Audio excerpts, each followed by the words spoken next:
O ngayon, magbigay kayo ng mga bagay na pumuputok. Sir, ako po, lobo. Lobo, very good. Sir, Piccolo po. Piccolo. Sir, po, gulong.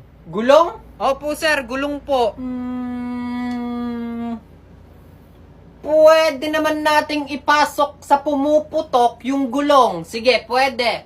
Sir, ako po, yung ano po natin. Yung ano? Yung ano po, yung ano natin. Yung anong ano? Yung ano? Yung ano? Opo.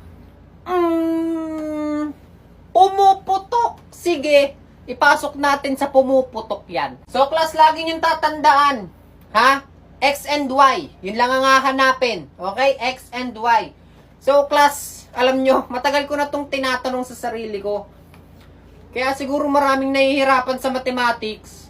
Bakit nga naman kailangan pang hanapin yung X and Y? Hindi ba pwedeng U and I na lang? Ay, si sir, bumaba lang eh. Ang funny. Tawa. Uy, gagi, huwag ka maingay. Seryoso na si sir. Guys, wag naman kayong maingay.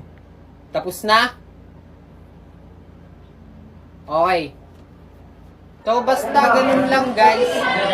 Naiintindihan ba? Okay. So, bukas, bago tayo mag-uwian, tandaan nyo lang yung assignment. Isasend ko na lang sa GC. Pag nagawa na ng lahat, isend agad sa akin. Okay? Taas ang grades noon, guys. Makinig. Ha? Shesh. Sheesh!